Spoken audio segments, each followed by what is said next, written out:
तर हिंगोली जिल्ह्यात पैनगंगा नदीकाठच्या शेती पिकांचं मोठं नुकसान झालंय। नदीकाठच्या शेतीत 10 ते 12 फूट पाणी साचलं होतं। आता कुठेतरी शेतात साचलेलं पाणी त्याचा निचरा व्हायला सुरुवात झाली आहे। कळमनुरी तालुक्यातील गंगापूर इथं सोयाबीन, मूग, उडीद, कापूस तसंच हळद आणि केळीसारख्या पिकांचं मोठं नुकसान झालंय। विधान परिषदेचे विरोधी पक्षनेते अंबादास दानवे यांनी या ठिकाणी पाहणी केली आहे।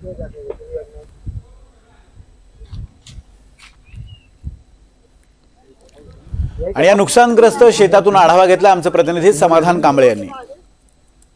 हिंगोली जिल्ह्यामध्ये 3 दिवस झालेल्या पावसामुळे शेती पिकांचं प्रचंड नुकसान झाले। आपण पाहू शकता मी सध्या हिंगोलीच्या कळमनुरी तालुक्यातील गंगापूर या शेत शिवारामध्ये आहे आणि या ठिकाणी जे आहे या पैनगंगा नदीने रौद्ररूप धारण केल्यानंतर हे संपूर्ण पाणी या ठिकाणी साचलं होतं आणि यामुळे या संपूर्ण शेती पिकांचं नुकसान झालेलं आहे। आपण बघू शकता एका ठिकाणी जे आहे ते ऊस असेल, सोयाबीन असेल, या ठिकाणी हळद आहे, त्या ठिकाणी जे आहे ते मूग आहे, उडीद आहे, अशा शेती पिकांचं जे आहे ते प्रचंड नुकसान झालेलं आहे।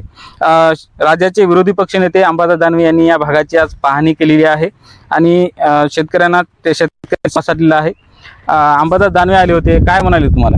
ते काहीच नाही, नुसते पाहून गेले, त्याने काही दिलं नाही, काही म्हणले नाही, काही बोलले नाही, पाहून गेले, पाणी पाहून गेले ती।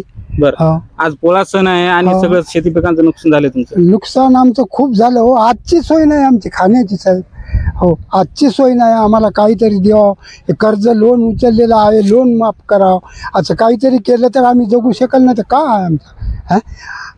आम्हाला काही दुसरं पर्यायच नाही, याच्याशिवाय पर्याय नाही काही। आज बैलपोळा सण साजरा करणार नाहीच, काहीच नाही। आम्हाला तातडीनं काहीतरी द्यावं, या 8 दिवसात 15 दिवस तरी काहीतरी आम्हाला तातडीने दिलं तर आम्ही जगू शकतो, नाही तर आमचं काही खरं फाशी घेऊन मरायचं आहे आम्हाला। हो, अजून काही शेतकरी आपल्या सोबत आहेत। दादा, उडदाचं आणि मुगाचं पीक आता काढणीला आलं होतं, संपूर्ण खराब झालं।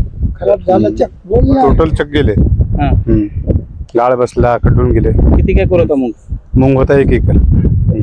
काय मागणी असणार सरकारकडे? काय पैसे द्याव, कर्जमाफी करावं। जर बघायला गेलं तर हे शेतकरी होते आणि या शेतकऱ्यांचं जे आहे ते मोठ्या प्रमाणात शेती पिकांचं नुकसान झालेलं आहे। आज बैलपोळा सण आहे, मात्र शेतकऱ्यांनी जे आहे ते गोडधोड केलं जातं खायला, मात्र आज जे आहे ते शेतकऱ्यांनी जे आहे ते गोडधोड करण्यासाठी पैसे नसले शेतकरी सांगतायत।